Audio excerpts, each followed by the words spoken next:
Hi, everybody, and welcome to the Thrive Quail Forest podcast. We're on location in Oldsmar, Florida, at the end, so you may hear some background noise, but happy to have with me Tom Lang and Tod Eckhouse, and they're going to present today. So we've got audience members out in front, so they'll be talking to us through Zoom here. And Tom's going to kick it off. He is a healthcare professional, retired, and is going to talk about personal fitness. And he has a very methodical approach to using data to work on our fitness goals. So I'm really interested in hearing that, and I'm sure you will too. He'll be followed up with Tod Eckhouse, who will talk about his commercial aviation experience, some harrowing stories, and we'll hear him after Tom. Hello. My objective this morning is to raise awareness and impart knowledge about practical, time-efficient, cost-effective approach and habit any individual can adopt to manage their own physical fitness to improve and maintain the good health. First of all, I'm going to talk about exercise or physical activity and how it can and should be managed by any individual, regardless of age or current physical condition. Regular exercise / physical activity contributes to good health. It strengthens the heart and the lungs, tones the muscles, prevents or mitigates weight gain, and contributes to brain health and mental health fitness. It is undisputed that individuals who exercise regularly are healthier, are less dependent upon medical intervention by their physician, require less intensive management of hereditary chronic disease conditions, have lower rates of hospital admissions, and shorter lengths of stays when hospitalized. Today, I'm going to focus on how exercise can be managed by explaining how it can be measured. If you were to seek the advice from someone who is known to exercise regularly, the questions will be along the lines of, how do you exercise? How often do you exercise? When do you exercise? It is unlikely, however, that the following questions would be part of this conversation. How do you determine, or have you determined, if you are getting enough, too much, or too little exercise? Are you able to measure if you are exercising too much or too little? In other words, these last two questions point to the science of physical activity and how to measure and quantify the value of regular exercise based upon standards which have already been established. The solution is the concept of cardiorespiratory fitness as the standard for and measure of regular exercise. And again, it's the concept of cardiorespiratory fitness. It describes the interdependence of the respiratory system, of the respiratory system and the circulatory systems, the heart and the vascular function, to supply oxygen and nutrients to the large skeletal muscles of the body when those muscles are in active use during physical exertion, i.e. exercise. The measure of cardiorespiratory fitness is VO2 max, or maximal oxygen uptake. The formula calculates the millimeters of oxygen per kilogram of body mass per minute of time. In other words, it's how your muscles are using the oxygen. It's an indicator. The measurement of cardiorespiratory fitness is used by athletes for improving their speed and endurance in individual sports competitions, running, cycling, and swimming. Within the exercise physiology profession, it is considered as the single best measure of aerobic fitness. The currently accepted standard for measuring cardiorespiratory fitness is an exercise stress test that is performed while the body is under physical exertion. It requires the use of a stationary bicycle or treadmill, a heart rate monitor, and a metabolic cart, which measures breathing and respiration. And this is probably one of the most important elements of this presentation. Advances in heart rate monitoring, or HRM is the acronym, technology have also included the research and development of an embedded algorithm within inexpensive heart rate monitors for evaluating and measuring the activity of the monitored resting heart rate. These advances have resulted in the development of a non-exercise cardiorespiratory fitness test, or by the acronym of NECFT.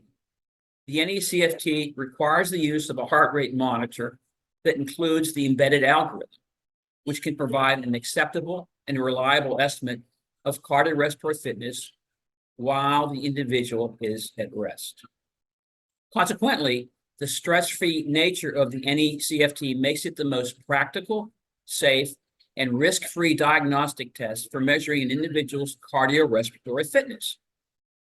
In simple terms, inexpensive, wrist-based heart rate monitors are capable of continuously recording and reporting in real time an individual's heart rate. These heart rate monitors can be programmed with the individual's physical characteristics, age, gender, weight, height, and including, of most importance, the individual's age-based maximum heart rate. These heart rate monitors have pre-programmed heart rate intensity levels, which can record, report, and summarize an exercise session in terms of the time spent in each intensity zone. In other words, how hard your actually, your actual heart is beating.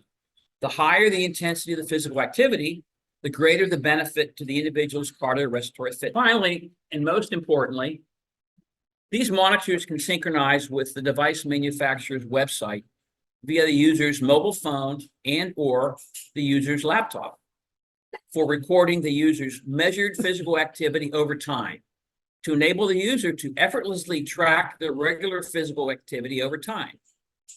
So what are the takeaways from this presentation? Physical activity can be efficiently measured, recorded, and reported via features available within inexpensive wrist-based heart rate monitors. These heart rate monitors include robust setup and programmable features intended to simplify and customize their use by the owner. These heart rate monitors synchronize with the manufacturer's website for pre-programming by the user of personalized exercise sessions, analysis of the most current exercise session, and the analysis of the user's cardiorespiratory fitness level currently and over time, according to age and gender-based standards. Before I conclude this presentation and address questions from those in attendance, I foresee the opportunity to expand upon today's topic within the broader and more important issue. And my ultimate objective of improving and expanding the importance of our federal government's inclusion of greater and more rigorous attention to preventive health care within the practice of primary care medicine. Any questions? Did you bring the heart rate monitor? No, but I didn't, but they are, they're wrist-based, good, best heart rate monitors out there that will do this. Will cost you between $150 and $200. Okay, they're risk-based. Okay, and there are more things I can elaborate because the market for most of these heart rate monitors are from athletes, enthusiasts, younger people. But however, what the manufacturers do is they want to basically upgrade to the more expensive features, which have more robust features. And but the basic monitor, and it's manufactured by a company called Polar, Polar, as in it's a Finnish-based company. They are the undisputed, authority in terms of heart rate monitored exercise. They preceded all this development by some of these other manufacturers that come into being, and they're the authority. They've developed the algorithm.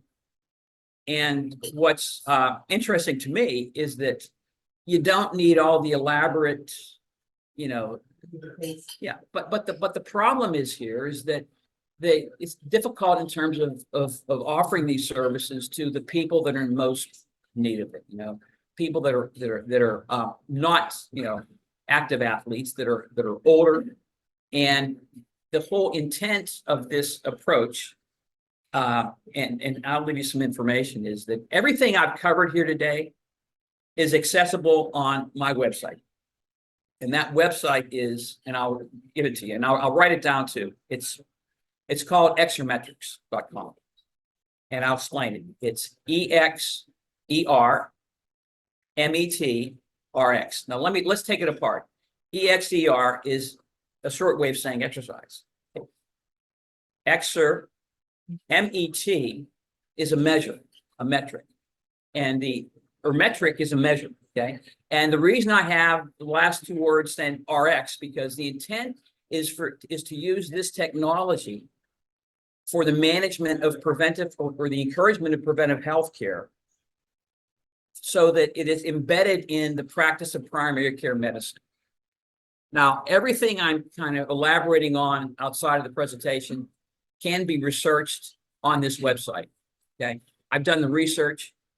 By the way, for any other questions, the American Heart Association in 2016 has recommended, this is American Heart Association, the authority of cardiovascular fitness,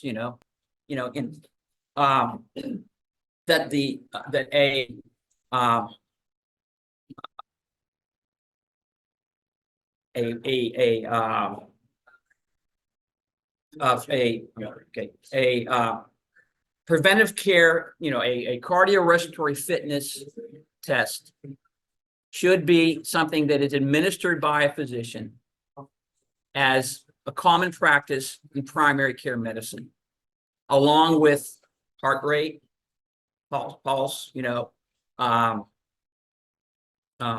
pressure, all the standard, and it's easy to do. The technology allows for it because it can be it can be measured as a non-exercise test. You're not stressing people. Even though and this is what they've done, measured as a non-exercise test, and can be developed within a protocol for a physician to be able to make prescriptions.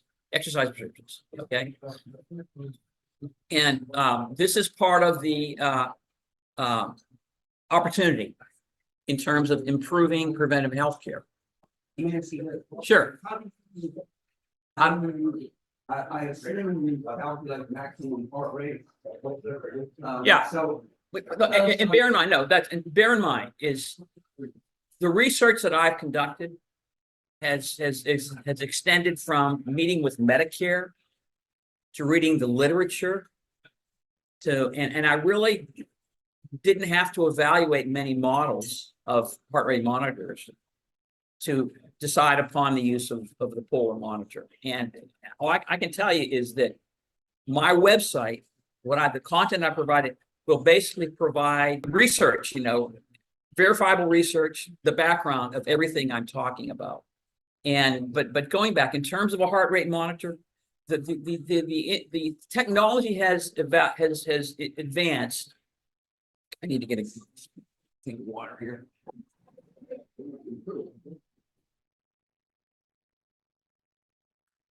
Heavy chair.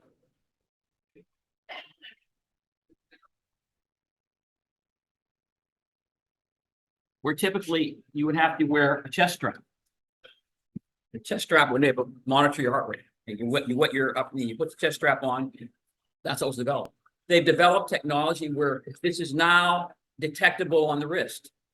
So, and you put it there, and it's very reliable. So what is happening is your heart rate is being recorded as you exercise. It's recorded, and it is able to be recorded and reported relative to standards. There are standards out there. Okay, and this is all, without going into more detail, in fact, I would contemplate this presentation being one of several, in addition to allowing interested parties to access the website and the literature that I've reported. And it's well. What is surprising to me, kind of discouraging is I made a presentation to Medicare, 3 years ago.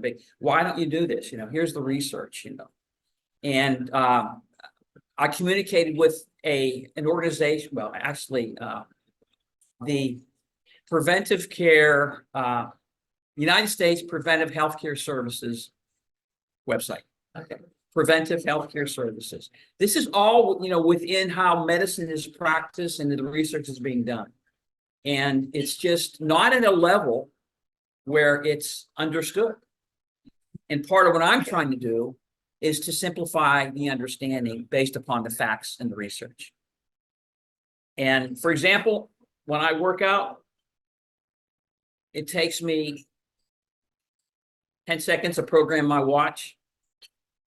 I go in there and I still use a heart rate strap, and I basically report that to the manufacturer's website. It comes up so I can see over time, how efficient I am in my exercise, because the standards that have been established are basically the number of minutes of exercise that one does over a period of time. Okay. And I again, there's so many aspects to this that one has to kind of take it piece by piece. It's almost like a course, frankly, for people to understand it.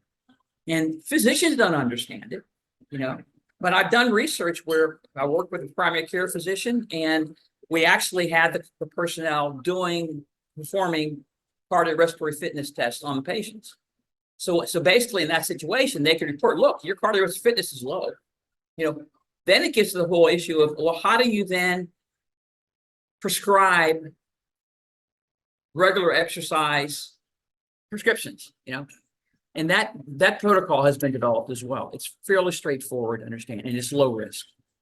But, it's just, I've been in healthcare. It's still all about making money in the United States, frankly. And yeah, and it's, and it's just the nature of the beast.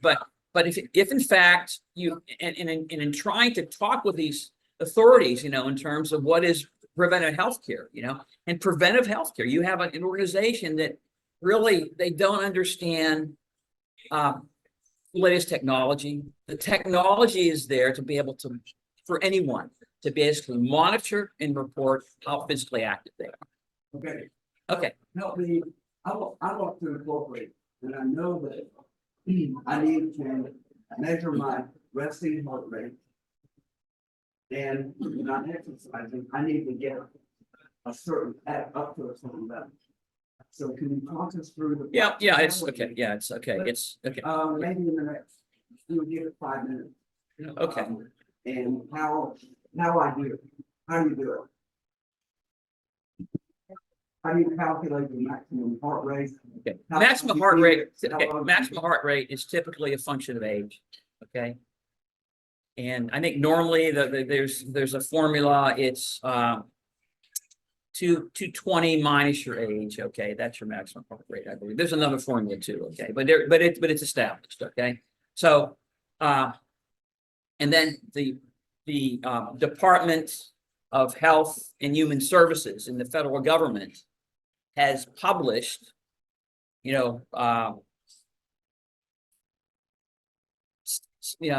standards of physical exercise in terms of the number of minutes you need to do per week.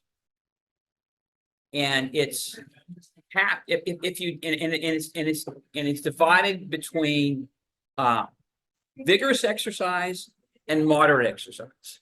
Okay. In other words, and vigorous exercise gives you twice the benefit. Okay. So that being said, I exercise. I exercise at a vigorous level. Okay. I exercise 3 times a week, 50 minutes. Okay. And of that 50 minutes, I'm probably exercising at a vigorous level for anywhere from 35 to 40 minutes. Okay. Now, the requirement for a person doing that is 75 minutes a week. Okay. So I exceed that by about 150%. And I'm devoting, 3-4 hours of my time. Sounds like a pretty good return on investment to me in your health. I mean, the concept is irrefutable in my view. Okay. And if you exercise at a moderate level, and the moderate level is a function of your maximum heart rate, and there are levels, okay, what they recommend. And they're all published. I mean, I mean, in one presentation, which was I indicated to you before, Mark, this is probably deserves more than one presentation to walk people along. But that being said, in the interim, you can the whole protocol, if you want to go into the website that I've created, it'll exermetrics.com, EXERMETRX. Let me break it down again. Exer meaning exercise. Metrics is a measure. And the reason I have instead of METRICX or CS, RX, because it's intended to facilitate a prescription recommendation by your doctor with respect to your level of cardiorespiratory fitness, because it's an indication of, you know, your preventive health care, you know, things you do to preserve your health. What is your resting? My resting heart rate, 45 beats per minute, my resting heart rate. I get my heart rate up to almost 150 beats a minute when I'm exercising. And my maximum heart rate is 164 beats a minute, according to the calculation. Okay. Years ago, when I used to ride a bike, regularly, I get mine back down to 40. Not surprised. Well, I mean, you're lean. I mean, it's probably, you know, I mean, So 220 minus my age gives me maximum heart rate.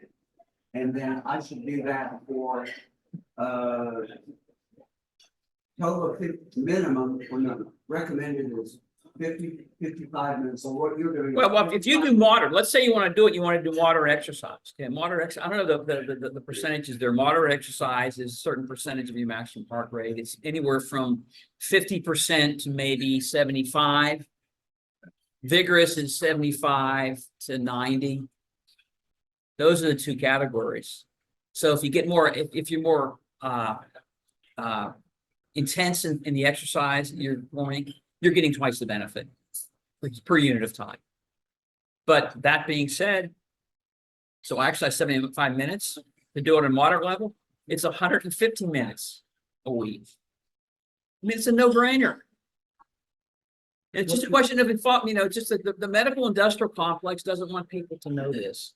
You know, instead you're seeing commercials all the time in terms of, you know, take this pill to reduce your weight. You know, average body weight within the population is increased over time. We all see that, okay?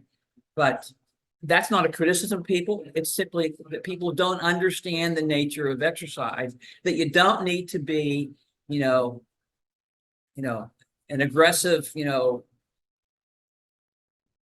exercise warrior, you know. Talk about diet, and we probably need to start wrapping up. You know, I think this, in my view, based upon what I've done, the research and the complexity, I think if any of you were to look at the website and see what I've dealt with, you'll understand that this is not a 30-minute conversation. Okay. And I would like to have you back. You know, of course, but the website's there, you know, and it's all categorized. And in fact, I have, you know, for greater information, it is basically all you need to do is go to info at exermetrics.com and send an email for a request. The fact of the matter is, you know, it's not something I'm advertising. You know, I'm still developing, you know. And what's important to me is to get the attention of the medical community and Medicare, and I've tried that, you know, and to build awareness and to encourage people, because, you know, so what's the cost to do this? Well, you got to spend $150 for a monitor. You don't need to buy, you know, the BMW, okay, of the monitor. It's in fact, I've developed instructional materials to allow people to understand how to program it, and sort of with very little time required to do that. Okay. And that can be done even in a group session if they want to do it.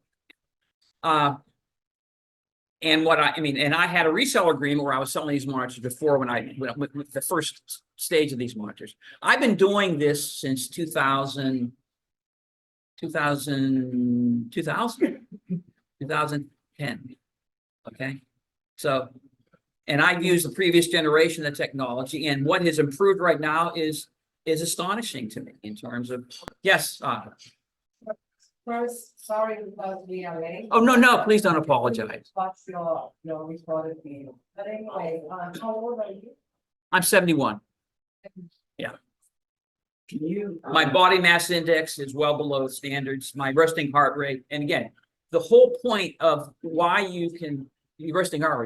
resting heart rate is an indicator of health. When you look at elite athletes, you know, who was the guy that was the cyclist? His resting heart was like 38. Lance, you know, Lance Armstrong. What is your? Maybe you should have named him Lance Hartstrong, you know. What's So, your rest of the blood pressure? no, it's well below, you know. Yeah, but I don't, I mean, it's 90 over 120 or something like that. It's low. I don't know the figure, but I've tested it many times, you know. And you're supposed to test your blood pressure in the morning before you're, you know. I'll go down to the little kiosk in the Publix there. I'm not sure what the name of the application is. Yeah, okay, for the cuff. Okay. Can you But- say again the name of your website? My website, and I'll write it down for you too. It's in fact, I'll write it, tell you what. No, wait. Okay, I'm sorry. You get it and give your email address and your phone number if you're okay with Quail Forest people reaching out. Okay, why don't you pass these around to Isabella and okay, and basically I'll give it to you. You write it down. Just take one. They're just pass that around after the fact. Okay. You can get it on the podcast. We'll wrap up. Right. The website, your email address. Okay. Basically, the website is exermetrx.com. Its pronunciation is exermetrics. I'll say it again. exermetrx.com. Okay. Email. An email address to inquire after you read anything there is info@exermetrics.com. Phone number if you want. Phone number, I'd rather, okay, I mean, I follow my emails. I'm particularly interested in emails coming into the website. And again, the intent is I'm not trying to build a business. I'm trying to increase awareness of what is the right thing to do. And how that material and how that, transforms is a function of people understanding the common sense of regular exercise. It's just common sense. Cool. Okay, thank you.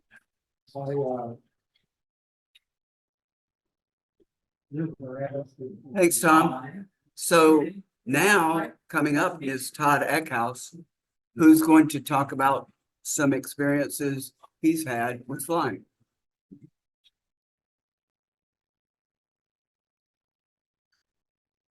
Hello, my name is Tod Eckhouse. I've been asked to speak about flying, and I'm not a professional pilot, but I do have a fair amount of experience. I've been flying for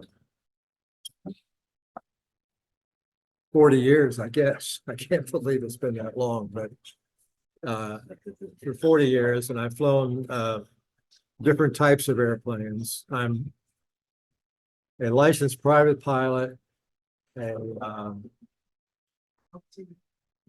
I'm multi-engine rated. I can fly airplanes with more than one engine. I have an instrument rating, which means I can fly through clouds and I can land without actually having to see the ground or in order to navigate. And a helicopter. I'm also licensed to fly helicopters. I developed this interest through fact that I married a woman whose father was a pilot in the Air Force. He was a colonel. He was chief pilot of Strike Command out at MacDill Air Force Base in Tampa, Florida. and 30,000-hour pilot, and he taught me to fly. So I was taught by the best. I certainly don't consider myself the best, but it became a fascination for me. I'm still interested in it, although I really don't fly anymore. I don't own airplanes anymore. People, I found flight as being very interesting. The concept of flight, flying. Why does something fly through the air? How does it do that? And believe it or not, it dates back the beginning of the concept, not necessarily of flight, but of different pressure variables, which is what flying is about. High pressure, low pressure areas. Came from a Swiss mathematician by the name of Daniel Bernoulli. And he wrote a book on hydrodynamics. You're not going to believe this, in 1738. And his principle stated that an increase in the speed of a fluid occurs simultaneously with the decrease in pressure or the decrease in the fluid's potential energy. We all understand that, right? I mean, that's real simple. That's just, we think about that every single day, don't we?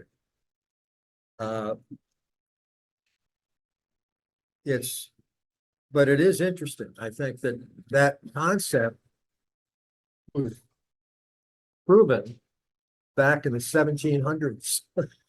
And the actual first flight was in, I think, 1908 in Kitty Hawk, North Carolina, by the Wright brothers, who built an airplane that, and what they did was they put it on top of a hill out by the beach, put it on rails, and it went down, and it built up enough speed to where it was able to lift up off the ground and flew for, I'm told, 800 feet. I don't think it was really that far, but it flew, but with no engine. It just glided.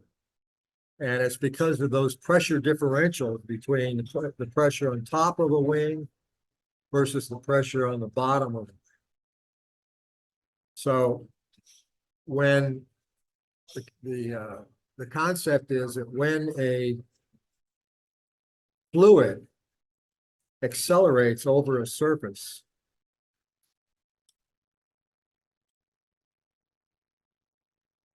when a fluid runs over the top of a surface of like a wing, it increases speed. And that increase in speed creates a lower pressure area. On top of an airplane wing, the wing is typically curved like this. Curved, and then it goes down. The bottom of the wing tends to be straight, or much straighter than the top of the wing.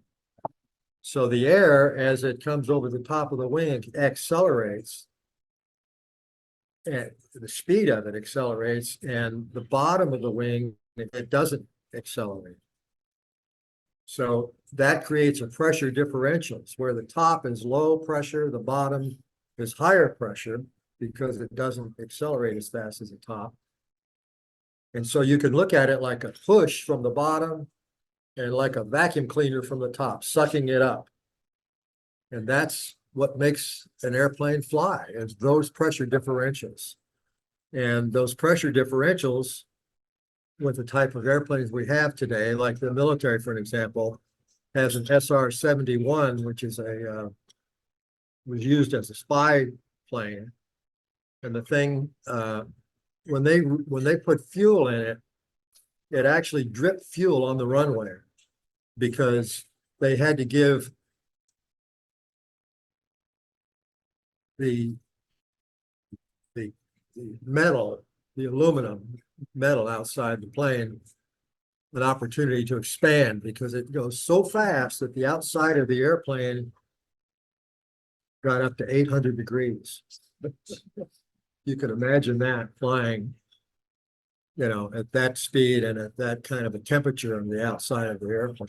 But the thing would go to like 70,000 feet or even higher. And that's what was one of the things we used to spy with, military used to spy with.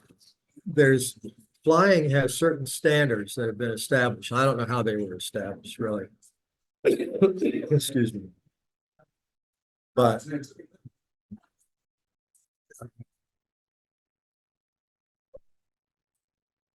pressure differentials have to do also are affected by temperature levels.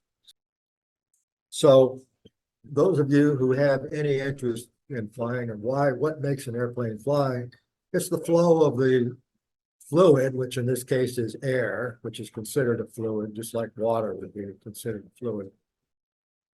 The pressure differentials that allow the wing to pull up the weight of the airplane itself.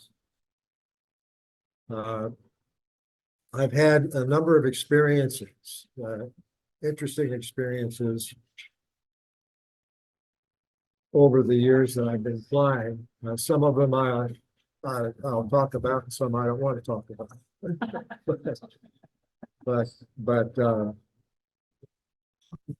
one interesting experience I had back, and I'm going back when I was in my 20s. Can't believe I was ever that young, but I was stationed at the Air Force Academy in Colorado Springs, Colorado.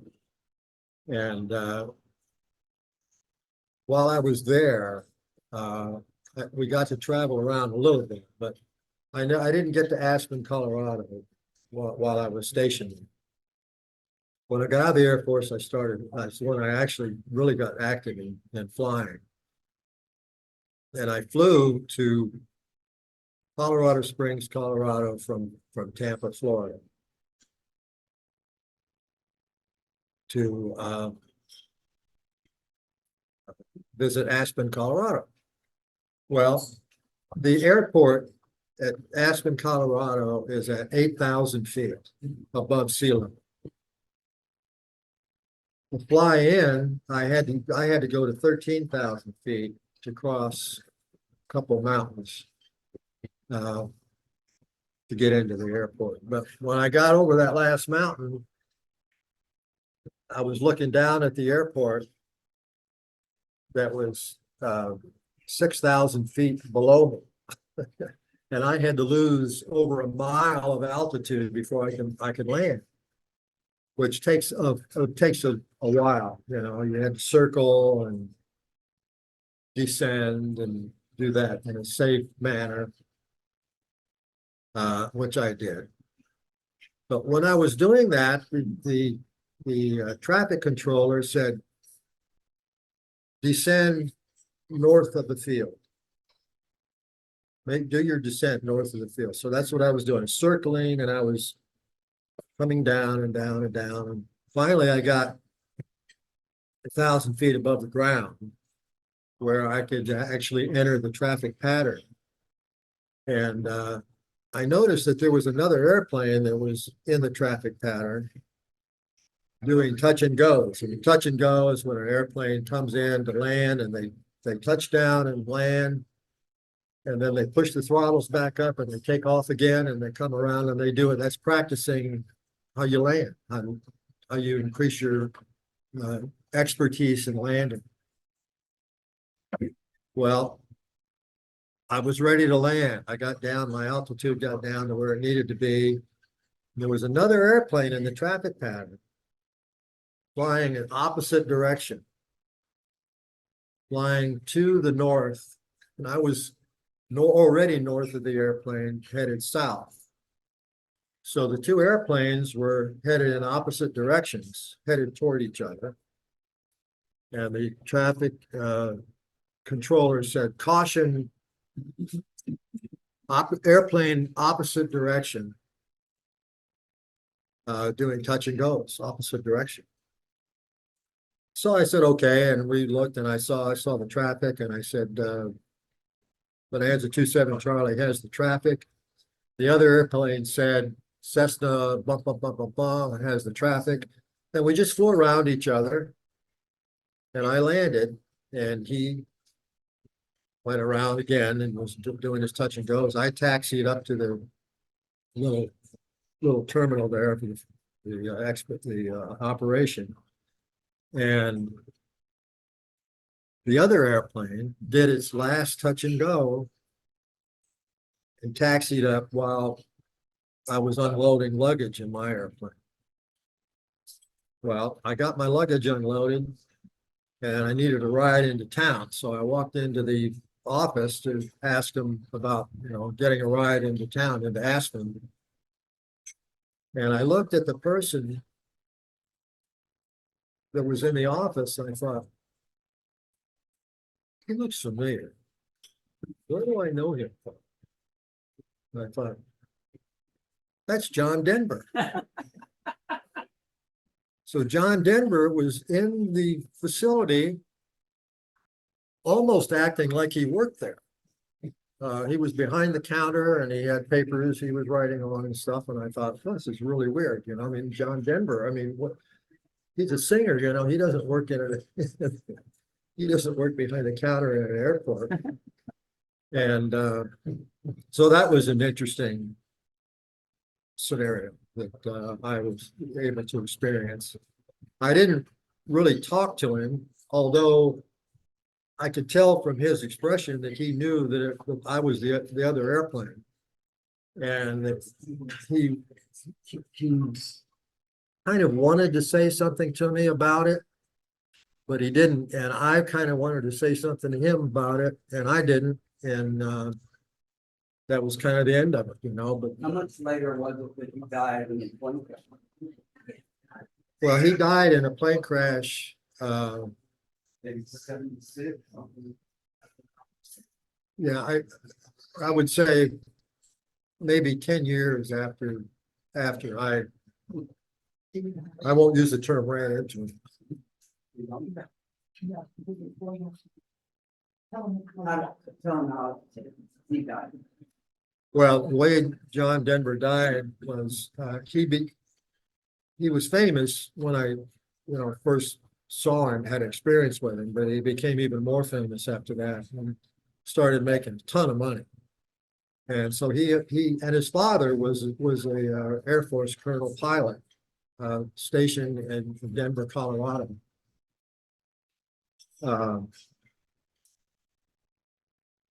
What was the question again? Oh, yeah.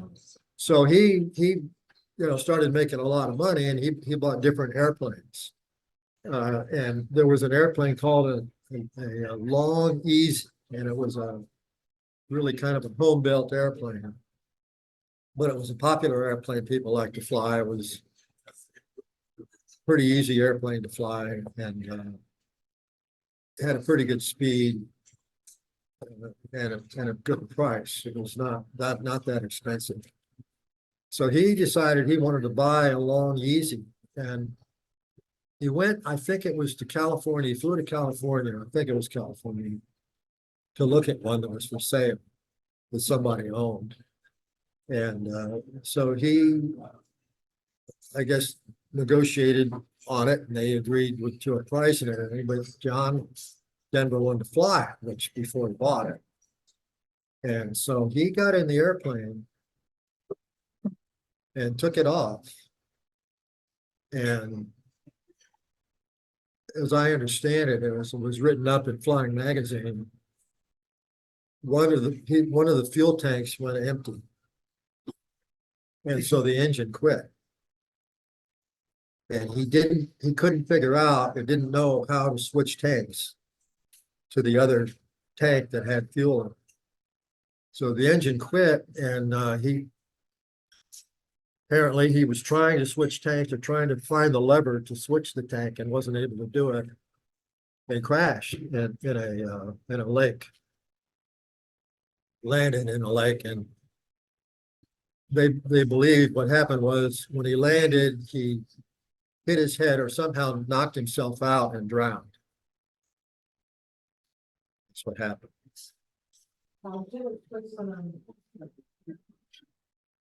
Okay, I have a lot of different experiences in flying.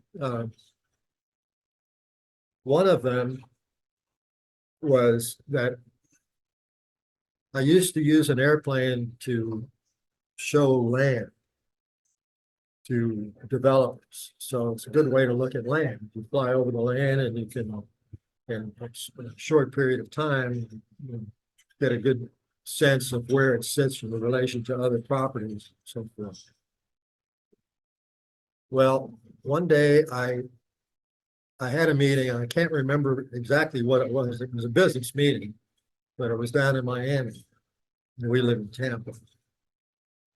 And my airplane wasn't available to fly that day. It was in the shop. But I had a friend who owned an airplane, and I just told him I needed an airplane and could I borrow it? He said, yeah. And so I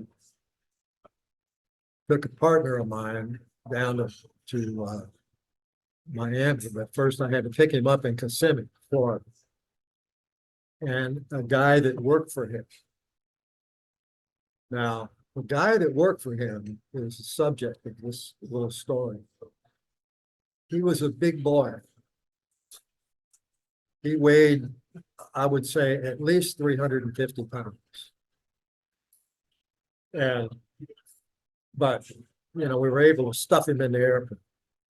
So we get him in the airplane, we're flying down to Miami, and we land about lunchtime. And our meeting wasn't until about 2 o'clock in the afternoon, so we were early. And we got out of the airplane, and this fella that was in the backseat of the airplane, Slim, I'll call him Slim, the 350-pound guy. He said, I'm hungry. It's lunchtime. I'm hungry. I'd like to get something to eat. We said, what do you want to eat? He says, well, why don't we go to McDonald's? Okay, we'll go to McDonald's. So we went to McDonald's, and this guy ordered 2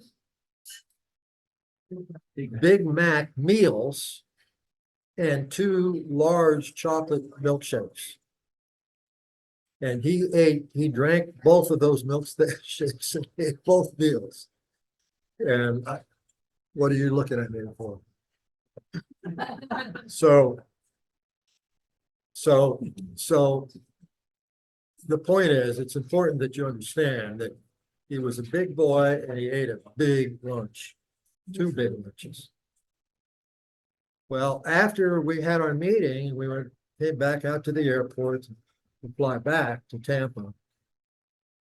We get him in the back seat, and this was the summertime, and it was hot that day. It was very hot. It had to be in the mid-high 90s with a feels like temperature of, I don't know what, 110 or whatever. It was hot. It was very, very hot. And so we're flying back from Miami at about 10,000 feet where it was cool. I did it on purpose just so we'd have some cool air. But then, I had to descend to land. So we were descending, and it's getting warmer and warmer and warmer and warmer. And this guy sitting in the back seat, Slim, said, well, I don't feel so good.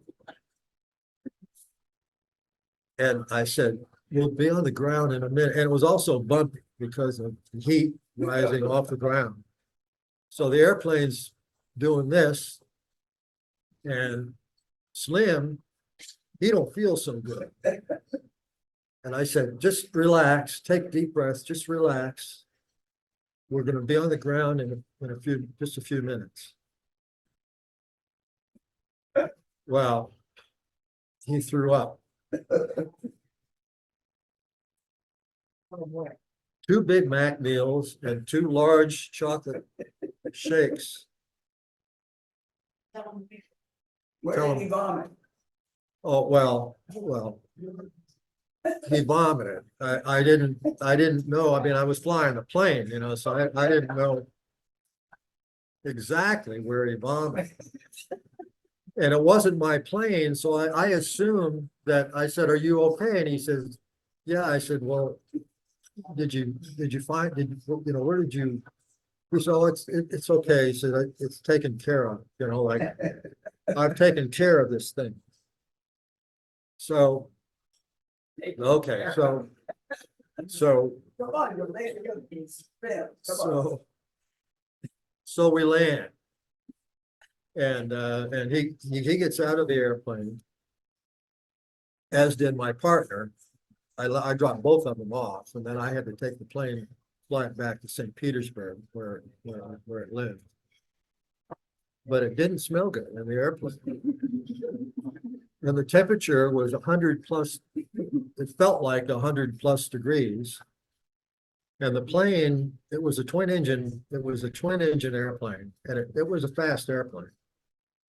But it smelled so bad that I wasn't willing to fly it up at a higher altitude, just to cool off. I was only interested in getting it to the next destination as fast as it would go.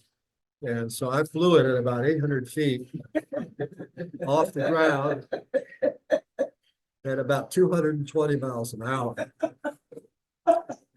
Just trying to get back so I could land it and breathe before I threw up. So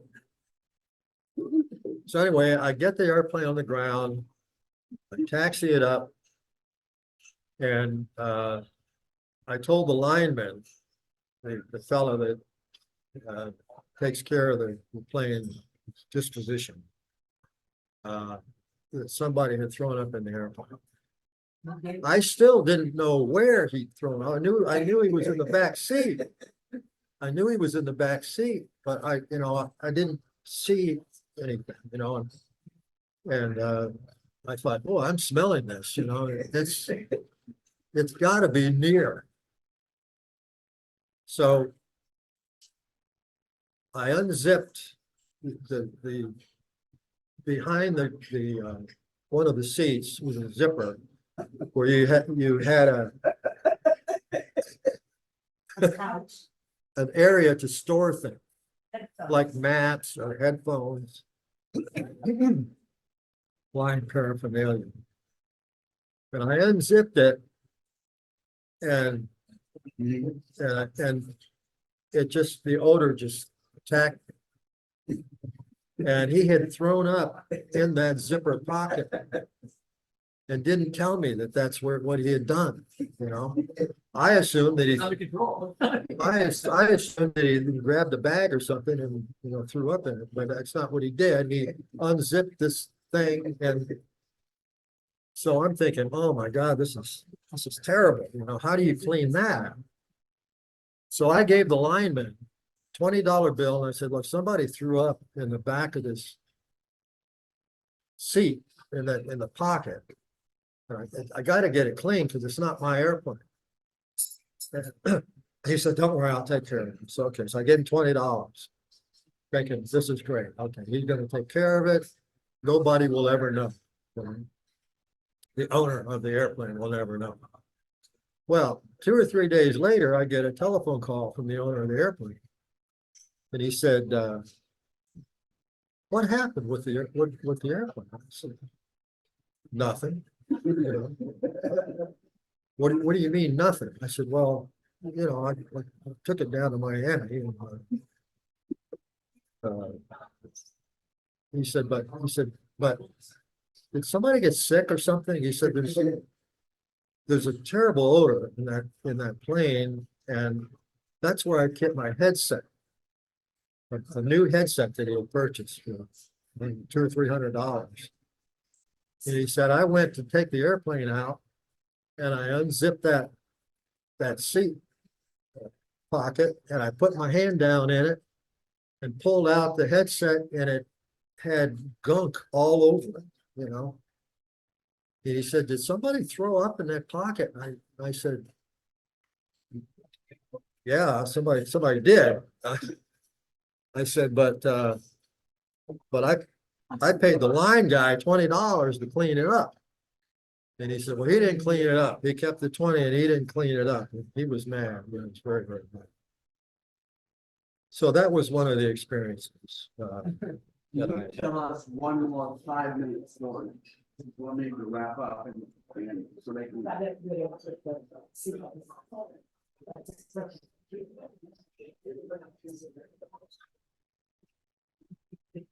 I'll tell another story. At the time, I was in real estate and as I mentioned earlier, I was selling land. And one of the ways I showed the land was to put like a land developer in the airplane and fly him over the property. And that way he could see everything. You can see roadways and how it lined up with everything else. So this one day, I was going to fly this fellow who was a well-known local developer, very wealthy guy. 300 acres of property down in Sarasota.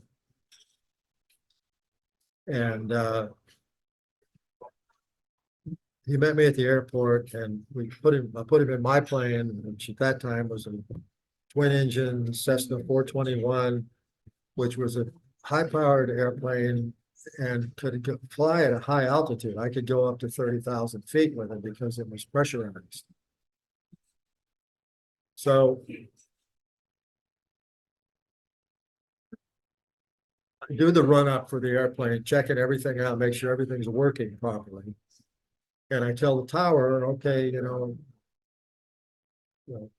ready for takeoff. And the tower said, well, he said, there's a system, a small system that's coming toward the airport that has got a lot of rain with it and wind. So you might want to wait for that. He didn't say I had to, but he said you might want to wait for that. It should pass over in a few minutes. So I said, all right. So we're waiting for the storm to pass over, and sure enough, the rain starts to come down, and it poured, and it poured as hard as I've ever seen it rain. I've really never seen it rain any harder than that. But finally, the storm passed over the airport, and the tower operator said, okay, he says, you've still got some runway some water on the runway. And, you might want to wait a little bit for that water to drain off the runway before you take off. I said, okay. So I'm at one end of the runway ready to go. And at the other end of the runway was a flock of seagulls. And I'm going to say they were on the ground, on the runway. And I'm going to say there were about 100 of them, about 100 seagulls on the ground. And so I'm at the takeoff end of the runway, and they're at the end of the runway, which that runway was, they were probably 2,500 feet ahead of me, well over 2,000 feet ahead of me. And the tower operator said, okay, 27 Charlie, you're cleared for takeoff. And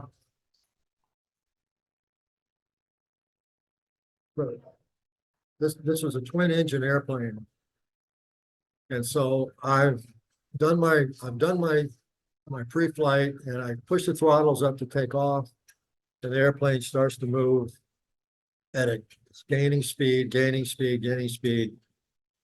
And I get about 3/4 of the way down the runway, and I hit about 2 inches of water that was on the runway that the tower operator said wasn't there, but it was there. And immediately the airplane decelerated rapidly. And now I'm 3/4 of the way down the runway, and I don't have enough speed to take off. And I don't have enough distance to stop the airplane before it hits the fence at the end of the runway. So I'm thinking, this is not a good situation, So I decided instantly, I don't have room to stop the airplane, so I don't have any choice. I got to try to fly this thing. And so I put a little bit of flaps down, which increased my ability to create more lift. I pushed the throttles all the way up to the firewall, And I was able to pull the airplane off the ground while the stall horn was going on, telling me you're within 10 miles an hour of stalling this airplane where it's going to quit flying. And that was very scary. And I pushed my yoke, my controls column forward to try to increase some speed to get that stall horn to stop. And I couldn't get it to stop because I was so close to stalling the airplane, which meant I would have gone into the ground. But I was going toward a building that was 100 feet tall, and the fence was a chain link fence about 5 or 6 feet high that I had to get over. So I barely get over that fence. And in front of me is a 10-story building, office building, that I was too close to it to climb over it. I couldn't climb over it. So I had to fly around it. And I had to do a real steep turn to get around the airplane.